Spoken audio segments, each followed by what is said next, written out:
Yeah, my name is Stephen Mackey with the Somerville Chamber of Commerce. This is a casual evening. We're going to begin the program, but feel free to have quiet conversation and get your food and your drink and be comfortable. If you have any trouble finding your seat at this point, please see me or Joanne Haley, who greeted you at the door.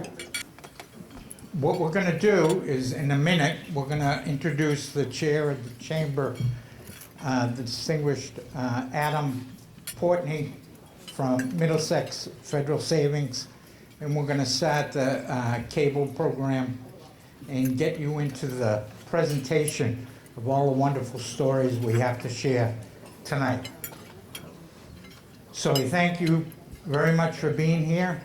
And what I'll do now, and as I said before, in case you didn't hear it, we're kind of casual tonight. Please feel free to partake in the food and drink during the evening. And we'll just try to keep it down a little bit so we can conduct some business while you're enjoying yourself. So with that, I'm going to introduce the Somerville Chamber Board of Directors, Chairman of the Board, Adam Portney of Middlesex Federal. Just stay right there. Before we begin with that, though, I'm going to introduce, every year we have a special company that's right around the corner. It's called VDA Event Design. And they help us with the monitors and the sound, and they do an absolutely fabulous job. And you're going to see a video from them that really shows you that this is just the beginning of the scale and the complexity in terms of what they do. It's an outstanding organization. We have the distinct pleasure of acknowledging and celebrating the contribution to our esteemed sponsors, among them VDA, the Somerville-based multi-award-winning experiential event design agency that truly embodies the spirit of innovation and creativity. VDA's commitment to creating immersive brand activities that foster genuine human connection and engagement is unparalleled. Through their dedication to providing comprehensive services encompassing strategy, design, and production for both live and virtual events, VDA crafts experiences and transcends the ordinary. With that, I'm going to introduce a special reel that they've prepared for tonight that you can take a peek at, and then we'll turn it over to Chairman Adam Portney. Thank you.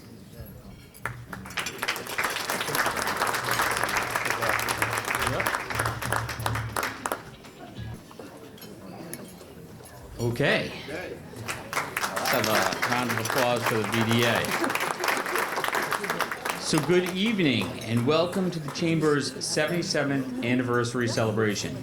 I want to join me in thanking me in this evening's sponsors, Bunker Hill Community College and Verizon, East Cambridge Savings Bank for a delightful reception, and also congratulations to new CEO and President Tim Bombard, and Tufts University and Hamlin and Company for their lovely centerpieces. Also, please welcome some of Somerville's former elected officials who have graciously joined us tonight. Former State Representative Denise Provost,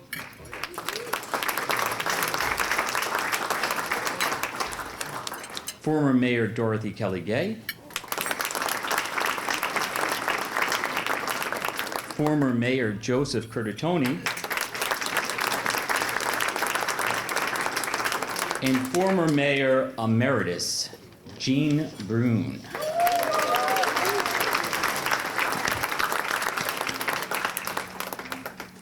Well, for those of you that don't know me, my name's Adam Portney. I'm the chair of the chamber.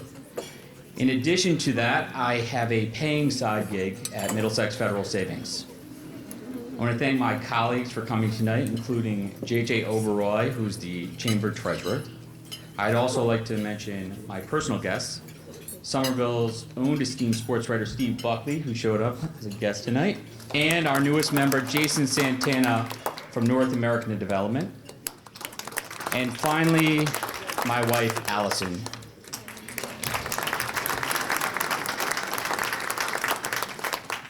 So we're here to celebrate a banner year for the Chamber in Somerville overall. Since last year, this room has kept the ribbon cutting industry in business. We've celebrated topping offs at DLJ Leggett McCall and Biomed Realty's new buildings, the opening of US 2 Station Plaza, and the reopening of the new improved Lego Discovery Center. And of course, the full completion of the Green Line extension to Tufts.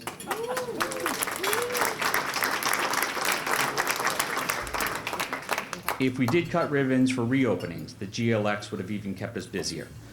But honestly, we're happy it's running, and at whatever speed it goes. Also, we had visitors. The Prince and Princess of Wales came to visit. What a moment for Greentown Labs and for Somerville.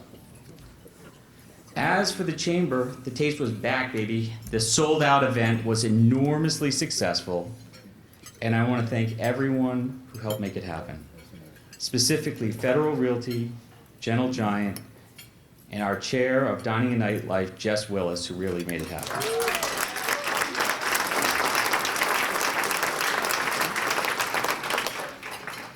In the end, the chamber was able to present the Somerville Education Foundation with a substantial donation. We also had another successful golf classic. Thank you, Haley. Multiple successful networking events. Thank you, Stephanie. And our first mayor lunch at the Cambria Hotel. Thank you, everyone. Corey. This year, we're working with Greentown Labs on Tech Breakfast Series and Innovation Awards Banquet, the Goods on a Cannabis and Business Series, and we're shooting for February 8th for our first annual Somerville Lego Night Challenge. So get all you people that can't get over there because you're either not allowed or, don't have kids. This is an adult night, local brewery, food, and teams competing. So I know there's a lot of Bilgers in the room. Let's see who's the best one. I want to thank Stephen and Joanne for all their hard work. And remember this, while we are not a volunteer organization, we are volunteer dependent. So please stay involved because we have big plans for 2024 and beyond. Anyway. Thank you all for your continued support in me as your chair. And now, before the Powderhouse Awards are presented, I would like to quickly introduce some new members to the board. Mike Libby of the Somerville Homeless Coalition.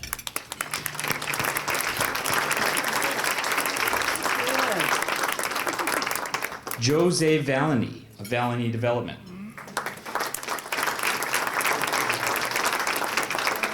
A new man to the room, Joseph Curtatoni of Northeast Clean Energy Coalition. He can't stay away. And in a new role, Emily Duquette from Triumvirate Environmental, who is taking over from Andrew Lynn as clerk. Emily has also been a leading member of our nomination and awards committee. And I'm now gonna force her to get up here and take over for me and pass out some more awards. Thank you very much. Hey, Alan. Yes. I hear we have sponsors. Do you think the sponsors will want to stand up and say something? You can page you before you talk. Did I get that?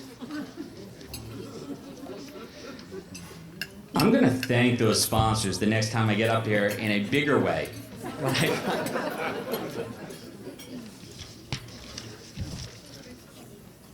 Emily.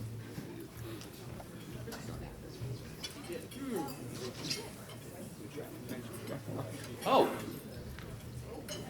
Kristen McKenna. It just came to me. Of Bunker Hill Community College.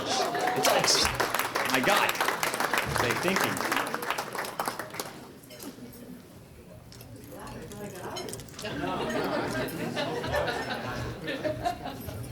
No worries. Hi, everyone.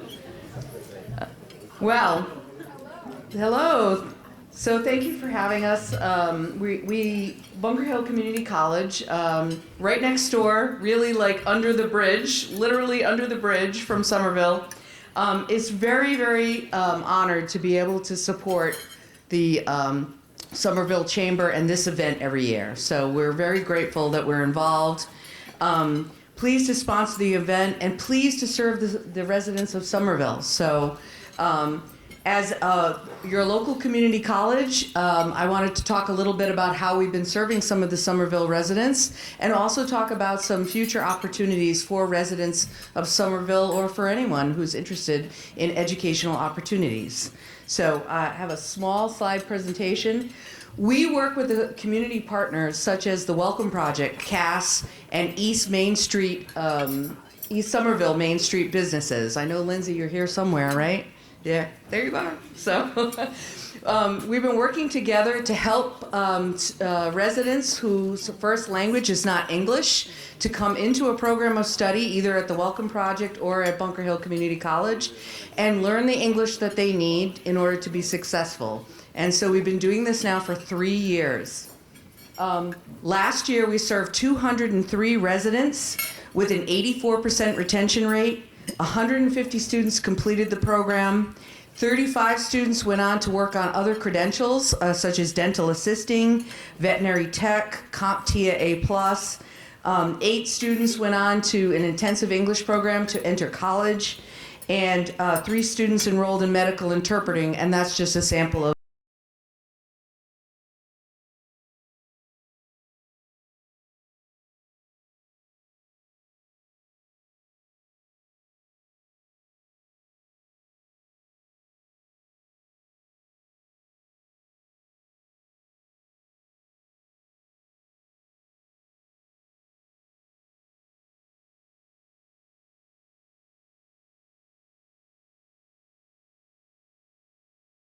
on doing that. But I wanted to talk a little bit about, very briefly, about what students or residents can do going forward at Bunker Hill or with some of our partner agencies. Students can do a variety of different programs, whether it's a short-term credential, which leads to certification. They can pursue a 2-year degree. They can pursue many of the sponsored activities that we have through other employers, and Triumvirate Environmental is one of those employers that we work with. If you get a job at Triumvirate, they'll support you with a 2-year degree for free. So just keep that in mind. That's a really good opportunity. You can get a job and go to work. I'm saying get a job, go to work, and pursue a degree. So it's a win-win situation for people who want to do that, and a great company to work with. We also work with Be Mass Competitive, which is part of the Massachusetts Competitive Partnership. It's the top 25 employers in the state. And we do an internship program that takes 20 weeks. They do training for 10 and on-the-job training for 10 more. And at the end, they land a job at one of the many companies that we work with, like Bank of America, Wayfair, Suffolk Construction, just to name a few. They'll start between $22 and $25 an hour once they complete that 20 weeks. So that's another option for Somerville residents to be able to partake. There are many different programs out there right now. We're really fortunate that we have state and federal officials supporting all these efforts to try to get people to work. We know supply and demand is an issue right now. We know employers need people, and we're working on the problem. So one of those solutions is through our state legislature, and that's called Mass Reconnect. And the details of Mass Reconnect are on the slide that's presented, but I'm also going to leave a few handouts available, and we'll leave some handouts around. And students or potential residents in Somerville can possibly attend college for free or finish a degree that they started a few years ago, and they can come back and finish that program of study. And it's a really great opportunity. We are one of the few states in the United States that are giving our residents this opportunity. So please spread the word about Mass Reconnect. So, and if you have any questions, you can contact me. You can contact our admissions department, or any of the partners that we're working with here in the city of Somerville, and we'll connect you or that person to the right person. So thank you very much. We appreciate it.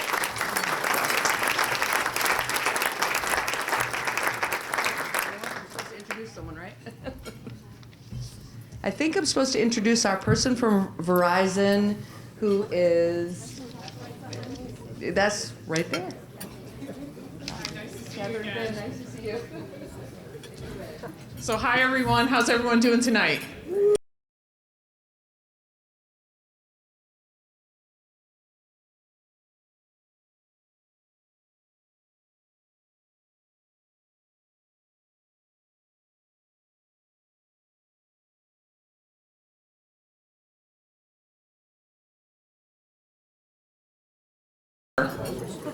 We also have something on the table promoting our Verizon Small Business Digital Ready.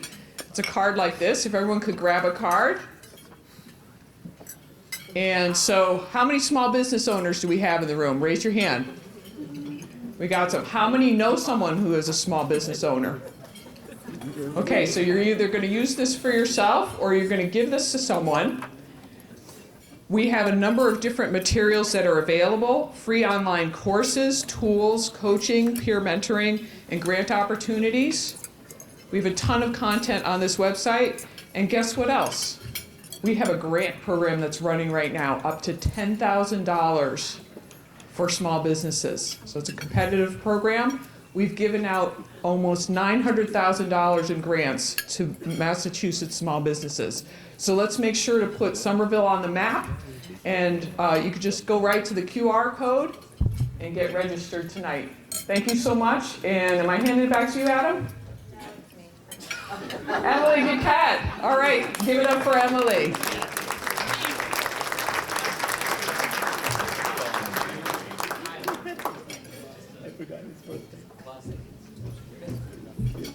Hey. All right. So we're going into the awards part of the ceremony. The Chamber's awards are named after Somerville's famous old Powderhouse, which was originally around 1703 a windmill, a business center and a regional hub of economic activity. We would appreciate it that each recipient of an award, when you hear your name, stand, and the chair, Adam Portney, will bring you your award for a photo at the table. The first award is the Distinguished Service to the Chamber Award, which this year is going to Andrew Lynn. Andrew Lynn is an attorney who has done legal work for multinational software companies, the ACLU, the Massachusetts Land Court, individuals, small businesses, design professionals, and innovation entrepreneurs. He's a graduate of Northeastern University School of Law. He holds a Bachelor of Science from MIT, where he studied design and building technologies. He worked as a research assistant in wearable computing at the Media Lab, helping to develop projects that were early predecessors to current smartphone apps and Google Glass. He received his Master of Architecture degree at Syracuse. And before entering the legal profession, Andrew worked as an architectural designer in New York and in Boston. For the past 5 years, Andrew has found the time to serve as clerk of the Chamber Board of Directors and a key advisor both to the Chamber and City Hall. Andrew Lynn.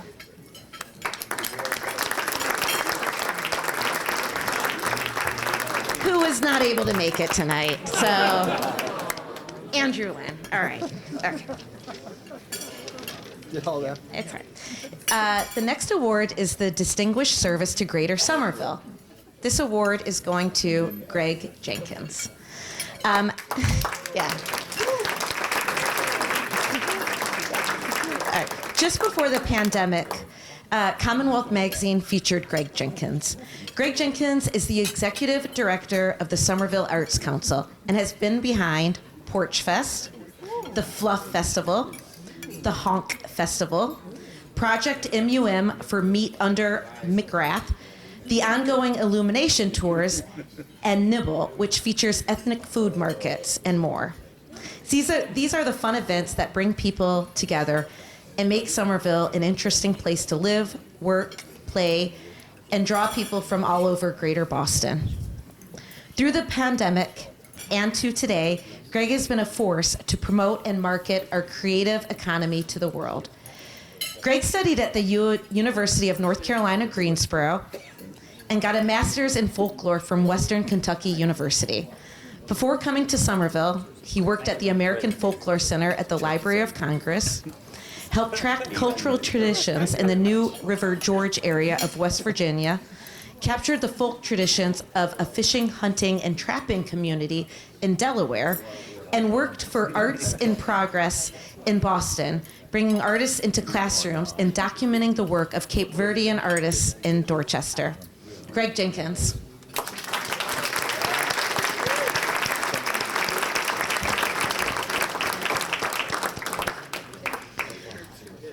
The next award is the Nonprofit of the Year, which goes to East Somerville Main Streets.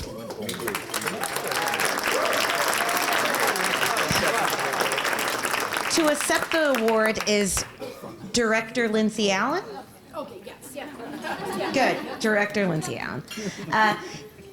East Somerville is our most diverse neighborhood with a 35+% immigrant population and about 78% of the establishments in the commercial district immigrant owned.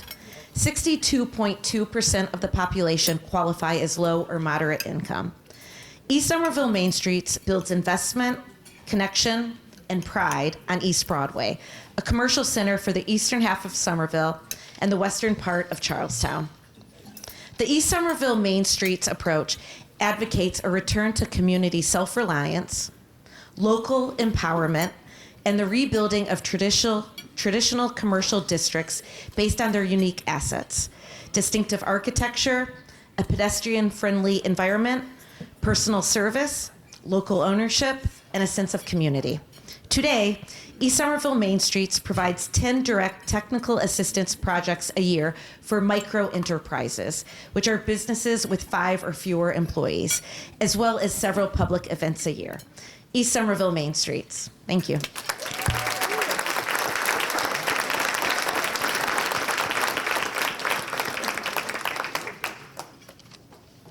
The next award is Excellence in Dining and Nightlife, which this year is going to the Crystal Ballroom at the Somerville Theater. To accept the award is Ian Judge. The Boston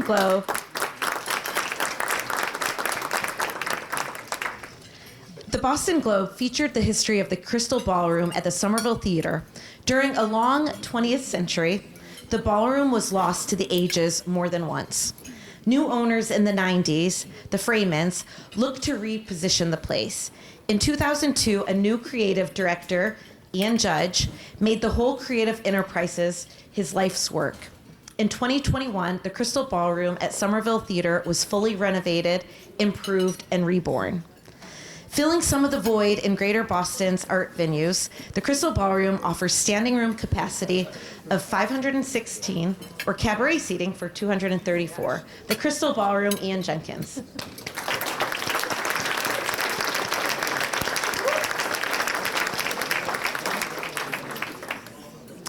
The next award is the Business Neighbor of the Year, which this year is going to Summer Nova. To accept the award is Colin Yip. Summer Nova is a 7.4-acre campus for innovation and community. Its mission is to help people and companies grow faster. Recently, when nonprofit Somerville Media Center needed to find a new space after 38 years at Union Square's old firehouse, Summer Nova came through. The Somerville Media Center board president said, "Summer Nova has really come through for us, showing that they are invested in our long-term success by providing temporary space to continue with our after-school program and other services while we are in the midst of a more permanent relocation. They are a true partner." Summer Nova says its culture is crafted by an eclectic tenant mix. While their work spans vast industry sectors, the people and companies share in their collective commitment to making the world a better place for everyone. Summer Nova. Colin.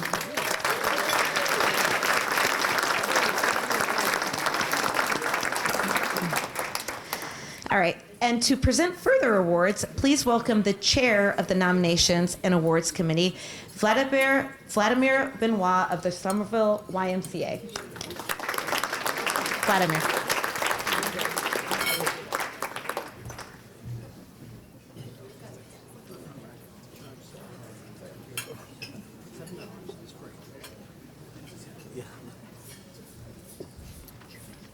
Thanks, Emily. Great job. I would like to thank my fellow members of the Chamber's Powderhouse Awards Committee, Emily Duquette, Jennifer Blundell, Kathleen Finn, Adam Portney, and Stephen Mackey. And all the Chamber members and members of the public who nominated business and individuals for the 2023 awards. First award, Green Business of the Year, goes to Florent. Please give them a round of applause. To accept the award is Jose LaSalle. Florent's mission is to contribute to the well-being of people and the planet. Founded in 2020, Florent has developed a range of ultra-receptors made using regenerative biomass rather than fossil fuels or imported coconuts. Jose says, we envision Florent as a cornerstone of the energy transition to a resilient, renewable, and equitable energy economy supported by regenerative materials.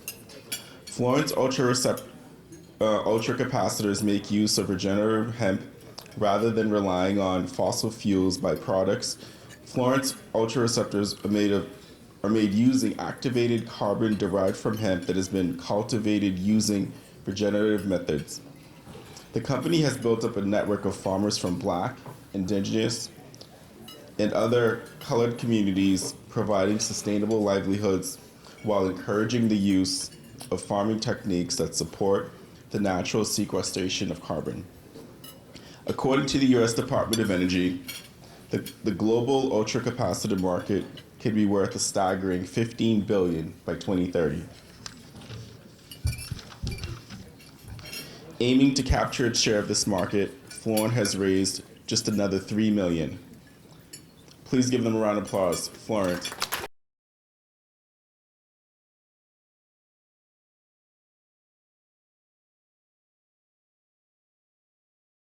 Goes to Pizza Pies.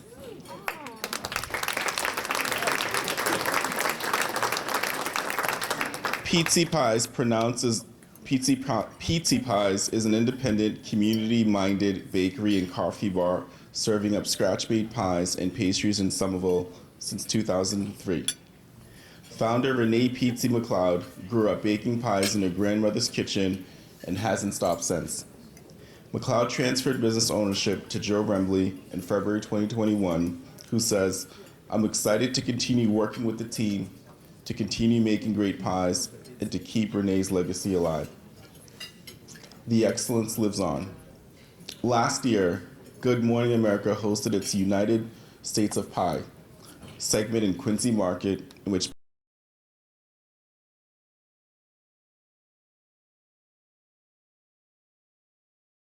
magazine for their Thanksgiving pies. Again, Small Business of the Year award goes to Pizza Pies. Please give them a round of applause. Unfortunately, Joe Rembley could not be here with us today.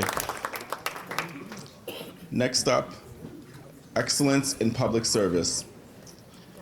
This award goes to the one and only Ed Bean. Please give him a round of applause. Edward Bean is Finance Director, City Auditor at City of Somerville. As Chief Financial Officer, he is responsible for the effective operation and coordination of all financial activities, including the assessing, auditing, treasury, collection, purchasing, and grant writing functions. He manages accounting, budgeting, financial reporting, cost analysis, and strategic procurement. What doesn't he do? $300 million annual operating budget, annual and long-term capital budgets, strategic financial planning, and debt issuance. Since 2002, he has overseen 8 upgrades in the city's bond rating. Again, excellence in public service. Please give Ed Bean a round of applause.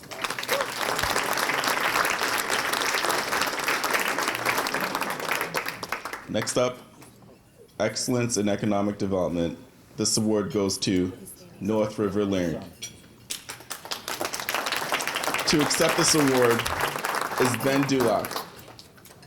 The signature life science building of North River Lyric's new Brick Bottom district opened its doors this past summer. 100 Chestnut is a 200,000 square foot LEED Platinum certified laboratory and office building, offering a rare opportunity for pioneering minds to shape Somerville's next life science hub. The address already landed a California farmer company. North River Lyric is committed to keeping companies in Somerville, making it a national destination. The website says 100 Chestnut would be a best-in-class facility that sets the standard for the reimagined Brick Bottom district as a 24/7 destination where scientific innovation meets wellness. This purpose-built project is designed around green spaces for community gathering and events, premium food and beverage vendors, and public art installations. Only 7 minutes from Kendall Square, 100 Chestnut, connected via the Green Line T and community path to the Life Science Epicenter. Fast-growing Somerville startup Form Energy has already leased 100,000 square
this one night, knowing the contributions you make to our community every day. Thank you. I would like to recognize the elected officials. I believe I saw earlier Councilor at Large Kristen Strezzo. I don't know if she's with us any longer, but she was here. But I see many esteemed people, and certainly 3 former mayors here. So there's 4 in the House. So my direct predecessor, Joe Curtatone, nice to see you. Thank you. Jean Brune. Dorothy Kelly Gay, I saw also. Where's Dorothy? Oh, okay. Hi, Dorothy. Okay. I also see former State Rep Denise Provo here also. Thank you for being here. And did I miss anybody? No. Okay, great. So I look out across this room for a moment. Please look out and look at one another. Yes, you can first notice how nice everyone looks, you know, dressed up for dinner. But now focus. Oh, I like the whistles. Thank you. But now focus. You are looking at the engine of the city. You are the job creators, the service providers, the revenue producers, the innovators, problem solvers, and leaders. A lot of those contributions are easily visible to others. But you deserve recognition as well for the value you add that isn't always obvious. You are advocates working towards our shared goals around transit, education, housing, climate change, and more. Your entrepreneurship provides the force behind the bustling squares and the vibrant business districts our community cherishes. The busy city centers you populate with services, jobs, support public safety, walkability, and access to the services and amenities that help shape our quality of life.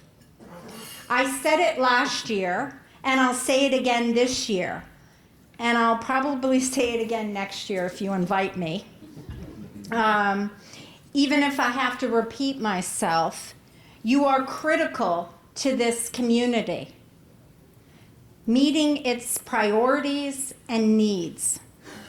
The buildings you build to house new businesses, the homes you build for our residents, and the new tax revenue you generate are like the steel beams in the tall buildings going up around the city. Those buildings would fall without the strong framing that holds them up. Likewise, we need the economic foundation you collectively create if we are to fulfill the city's hopes and dreams. You help create the economic stability we need not only to have quality core services, but to also chase our biggest goals like affordability, sustainability, opportunity, and progress for all. So again, I was asked to greet you this evening, but mostly I want to say thank you. So thank you. There I go again. I'm repeating myself. I also want you to know that we are not just grateful for your productivity and civic mindedness. We also understand the hurdles you face to remaining so. We are in a time of transition. Pandemic impacts like worker shortages and supply chain impacts still linger, but customers are back in person. We need to keep building homes and business spaces, but interest rates are rising. We have cranes dotting our city and new buildings going up as we keep a watchful eye on the changing demand of commercial space. We have an unprecedented amount of affordable housing in process, over 800 housing units, and groundbreaking new initiatives like the Municipal Housing Voucher Program. But still, we face unrelenting price pressures amid the ongoing housing crisis. We have new housing underway at Clarendon Public Housing. The Old Star Market has finally sold, thank you, is slated to become a leading edge model for affordable housing and mixed use development. But in a changing and transitioning market, it will take new approaches and efforts to keep the momentum going. Some of those approaches will come from us. It has been a core priority of my administration and will remain so, that we as a city work to partner and support you, just as you in turn support us and our community. Just as we pushed out millions of dollars to local businesses during the pandemic, we are continuing to invest. We continue to push forward on workforce development, and we've got resources that other cities don't have.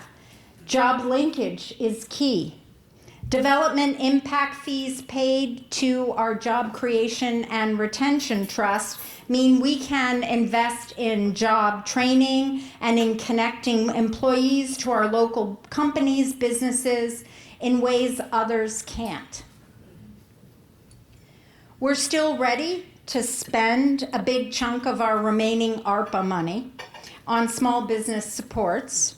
We're ready to issue RFPs for more and better business technical assistance, marketing for business districts, a vacant space program.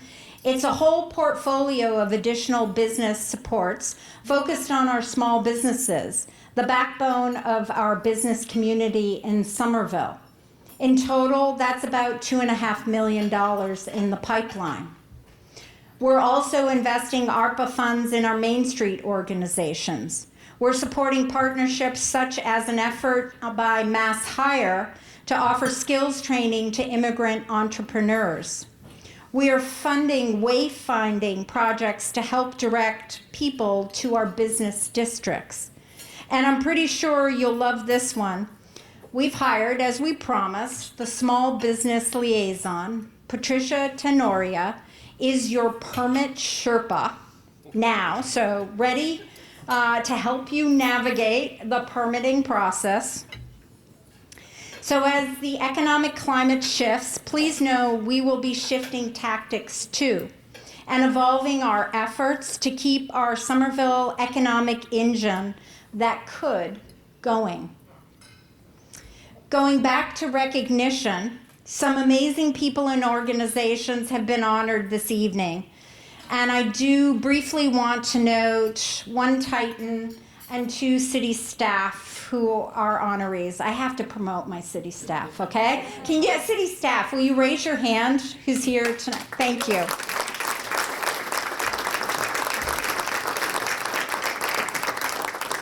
It's with a heavy heart that we'll honor Howard Horton for his mountains of contribution to our community.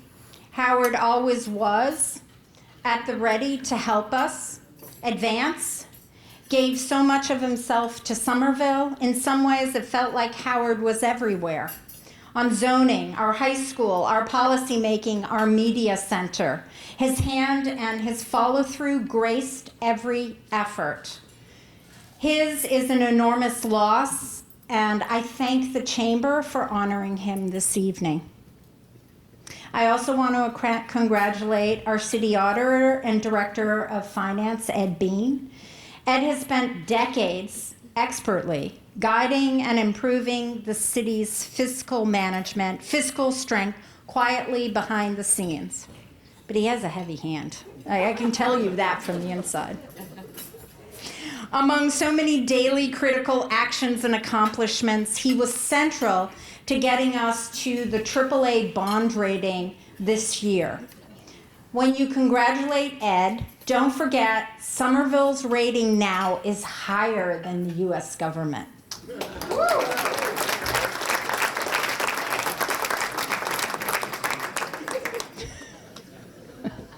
Greg Jenkins similarly has put in years guiding our Arts Council. His deft leadership has grown the city's department impact well beyond the beloved events and the quirky festivals they are known for.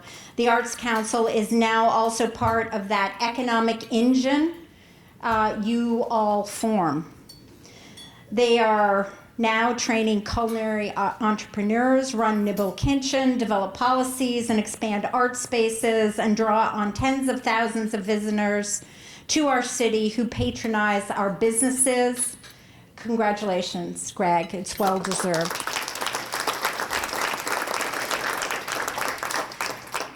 So with that, again, thank you for inviting me. The Chamber has always been a critical partner, a needed voice at the table, a force for Somerville's vitality, and my hope is to continue to partner with you to maintain a thriving city. And to keep with the theme of repetition, I'll end the way I did last year. Let's continue this conversation. Thank you very much.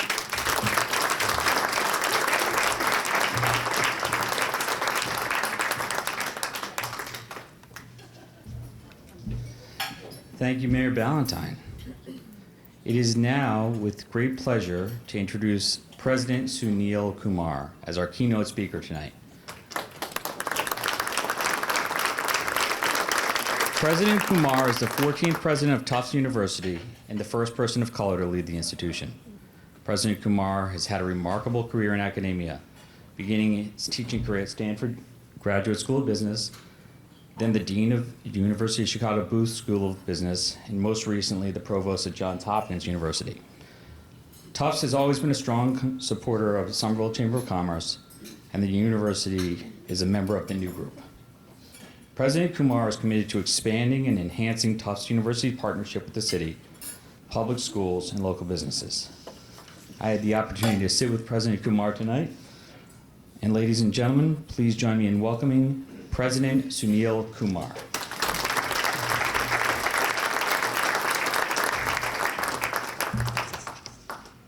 Thank you, Adam Portnoy, for that kind introduction. Thanks also to Stephen Mackey for inviting me. I have prepared remarks, but I'm a little intimidated. I've never been in a room with four mayors, before. Not entirely convinced it's a good thing. No, I'm kidding. I'd like to congratulate Mayor Valentine on her re-election. We've already had some very meaningful conversations, and we'll continue. So I was wondering, what should I say today? I could talk about the seminar I'm giving tomorrow at 10:30 in the Electrical Engineering Department on controlled diffusions. But somehow I felt that after a long cocktail hour and free wine, this may not be the appropriate topic of conversation. So, but before I go further, I also want to thank my team. Tufts team, can you put up your hand, please? And in particular, I'd like to call out Rocco DiRico, who is on your board. And so I thought I'd talk about two things. One feels like an act of hubris, but I'll do it anyway, just to talk about myself. My father's a police officer. I grew up in India, and when I was a freshman in the college in India where I studied, if you had told me you'd be a president of a major university and someday would be addressing the Chamber of Commerce of the city in which your university is, I would have said, I want a go at whatever it is that you're smoking right now. Right, so the only reason I went to graduate school was because I got a very good job that I hated. And my parents were, let me put it this way, if we were in US,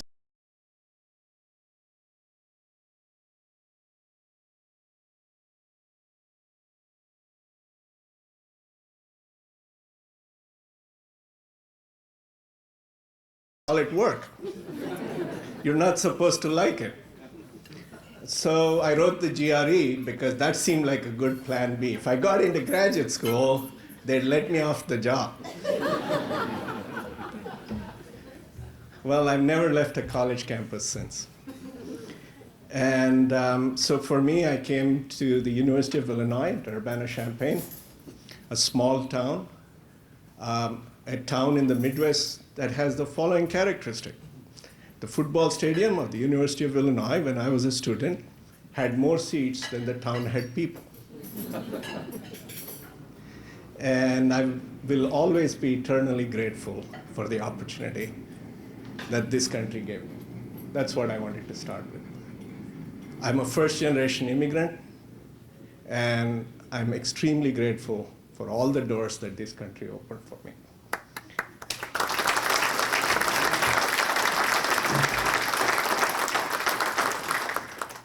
And so therefore, I wanted to say two things. One is, it has always struck me, and it became clearer when I was at Hopkins, the relationship between Johns Hopkins and Baltimore is different than the relationship between Tufts University and Somerville. Somerville will be a thriving metropolis even if Tufts were not in it. Hard to make the same claim about Baltimore. Hopkins is the largest employer in the city of Baltimore. And so I learned this how important the relationship and how symbiotic and symmetric the relationship is between a university and the city it is in. And as an outsider, it's much easier for me to see that than I think for people who have been here all their time. And so for me, it's particularly important that Tufts be a good neighbor, and that Tufts be a good citizen, a good corporate citizen of Somerville, and our students learn to love this place. If you ask me what is the way in which we affect Somerville the most, it is that we bring the world to Somerville. We bring 70,000 visitors a year, and we bring a bunch of students who come here and then never leave. Why do you think your housing prices are going through the roof? So, and we'd like to keep doing that. And all that you've done, the 4 mayors who are here, and the members of this august body, I have seen firsthand the transformation of Somerville. My wife used to live in Porter Square in the early 90s. Different place than Porter Square today. And a lot of that has to do with what people in this room have done. So thank you. And the better, more equitable, more just Somerville is, the better Tufts will be. So thank you for all that you do.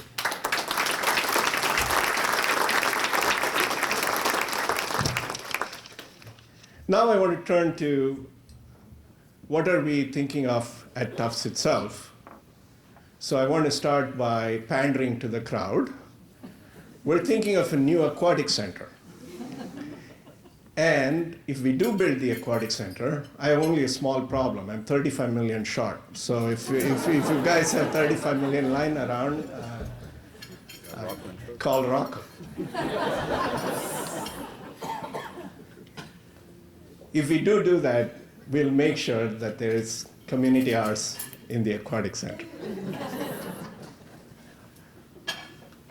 More importantly, I think we do want to have a even more transformative experience for our students, which means that we do have to build more housing on campus.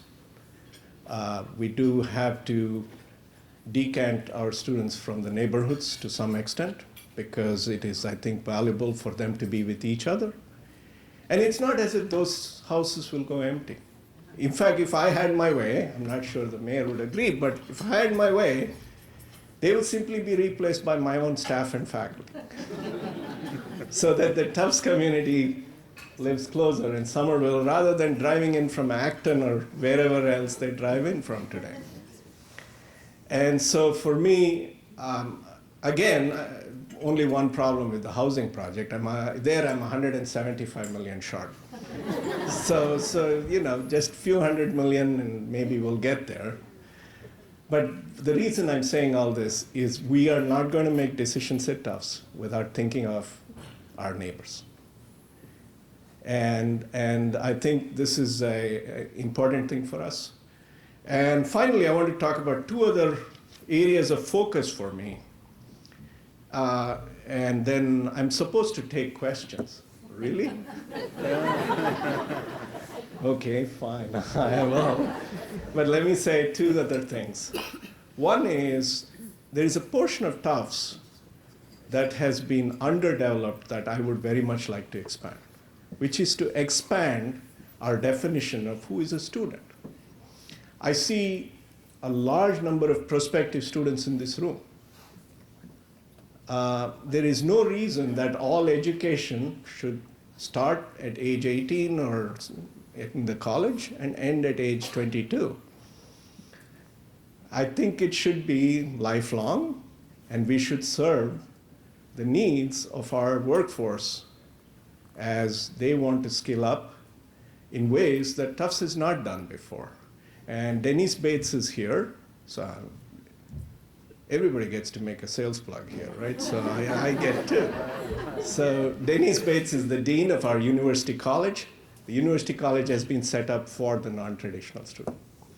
From everybody, including people who are incarcerated, to people in this room, we would like to see if somehow we can add value to your lives. So So that's one priority for us. And then the last priority is the community itself.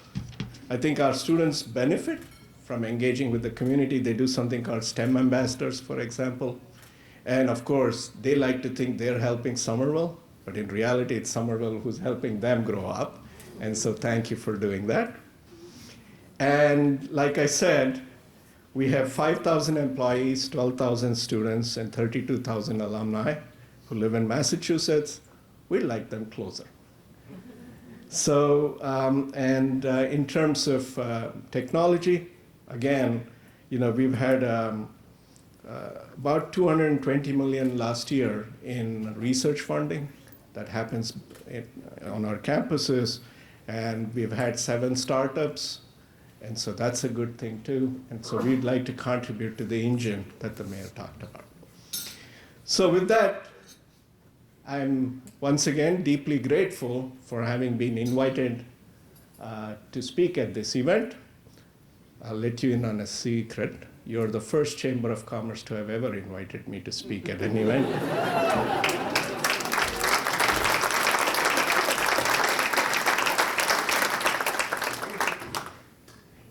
And I was told not to mention other towns, so I won't say whether or not I will accept other invitations from other chambers of commerce.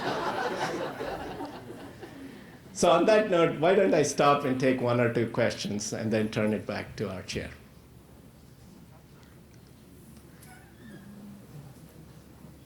Please.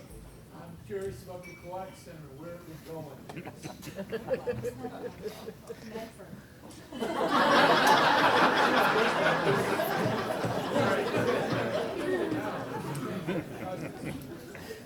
The pool in Cousins, in our gym currently, would be considered below average for a middle school. So it's half the regulation size. So there isn't room in Cousins to put it there. Where else will it go? Well, we're looking. Right, so it will be probably along where our athletic facilities are. So that's probably, we will probably use some of that space, but it won't fit in Cousins.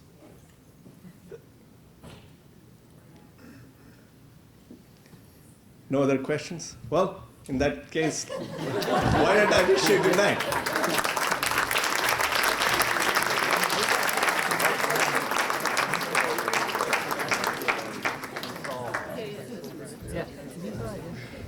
Wow. Thank you, President Kumar. We're all looking forward to working with you in the future. So the John Fitzgerald was the founder and president of the Ames Safety Envelope Company. In 1946, he became the first chair of the new Somerville Chamber of Commerce and led the chamber through its early years. The Lifetime Achievement Award is named in his honor. To present the John W. Fitzgerald Lifetime Achievement Award is Peter Miller. Peter is the managing partner of Dark Horse Capital Partners and a real estate developer in Boston. He has been active in Somerville for over 40 years, including serving as chairman of the Zoning Board of Appeals and chairman of the Licensing Commission. It is my pleasure to introduce a dear friend of Howard Horton, Peter Miller.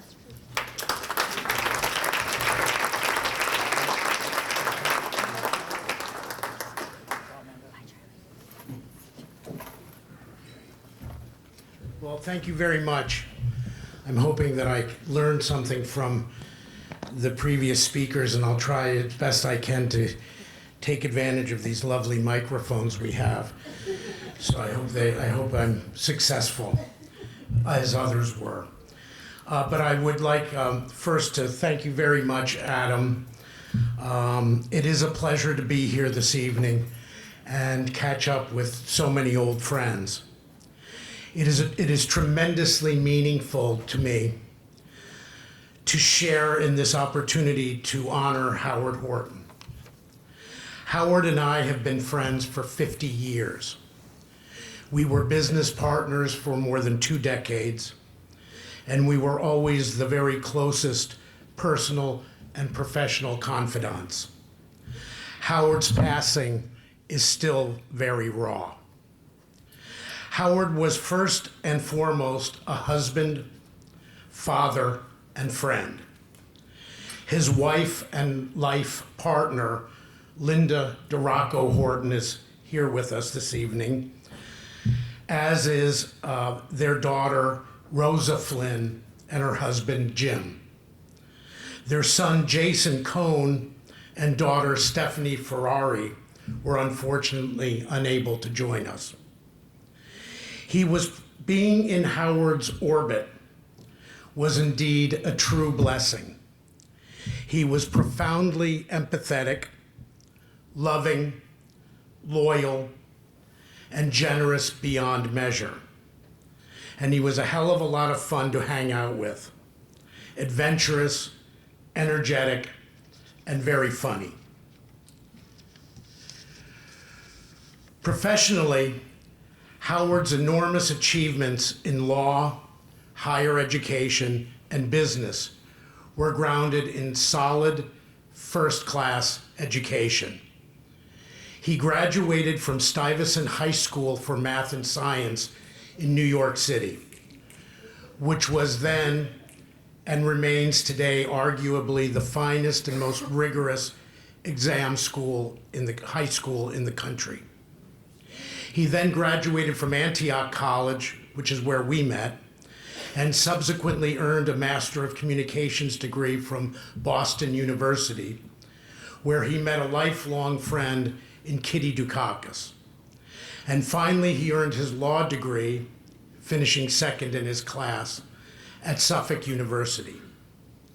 In his career, he directed the Office of Cable Television in Somerville under Mayor Brune. He served as executive director of the Massachusetts Cable Television Commission under Governor Dukakis. He practiced law at Foley Hoag.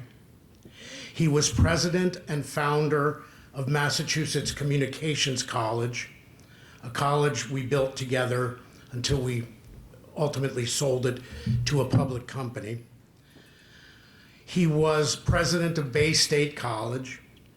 He was president of Massachusetts College of Business and Finance, and he was executive vice president in charge of global distance learning at Cambridge College. For more than 30 years, while he was doing all of that, he was also the preeminent authority in the Commonwealth and probably the nation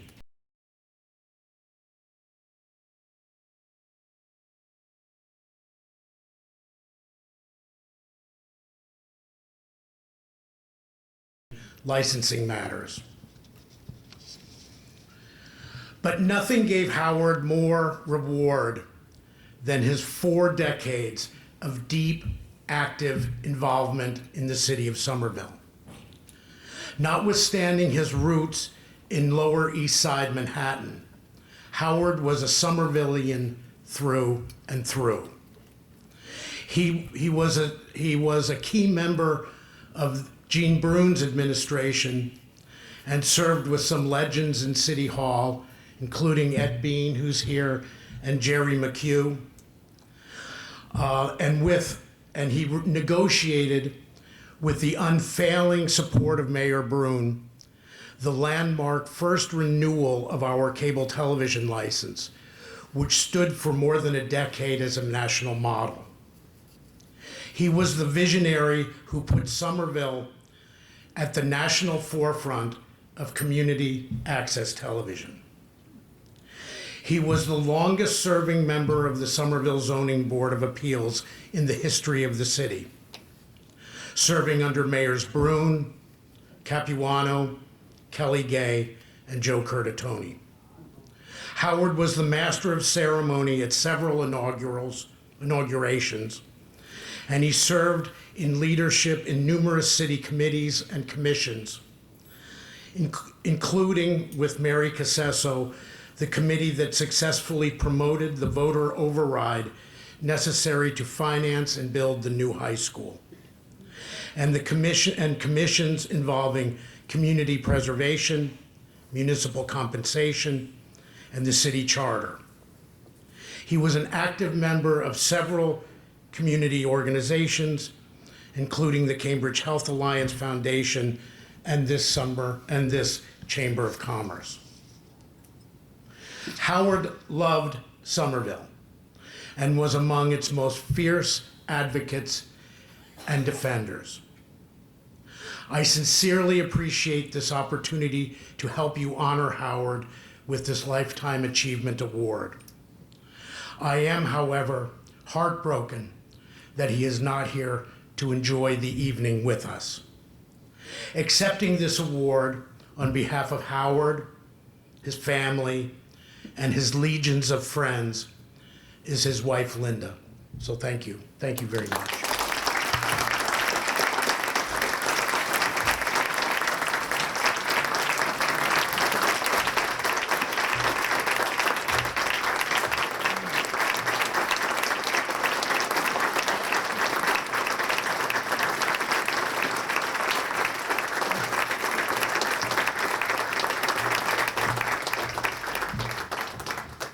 Thank you, Peter. That was beautiful and perfect. Howard would have been so proud to receive this Lifetime Achievement Award from the Somerville Chamber of Commerce. He would have been so happy. You would be able to see the spark inside of him glow. And he would have accepted this award with his characteristic humor, wisdom, and graciousness. So I'm humbled to accept this award on behalf of him, on behalf of our family, Jason and Maria Cohn, Stephanie and Richie Ferrari, Rosa and Jim Flynn, who are here with me this evening, and our 7 grandchildren. Oh, I forgot what I was going to say.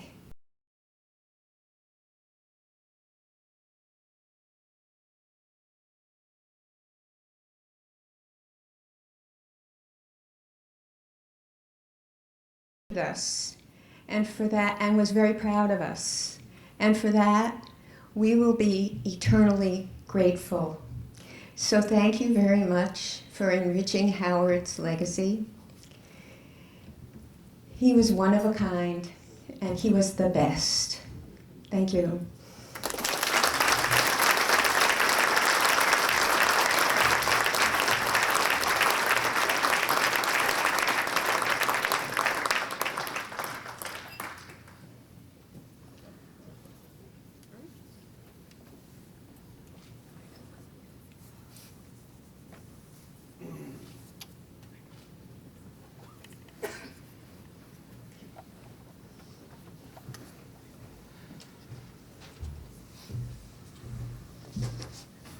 Wow, thank you, Peter. Thank you, Linda. Everyone that knew Howard knows what a great man he was, and I can only say we're jealous of the time that you got to spend with him, because those who just met him in the past few years would have loved to have had more years with him.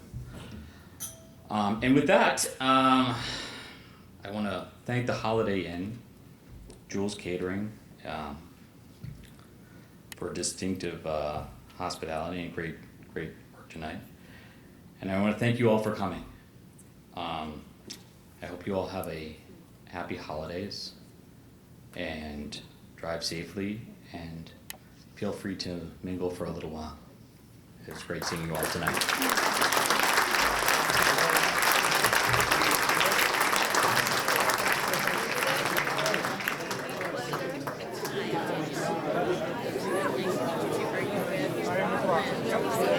What's that?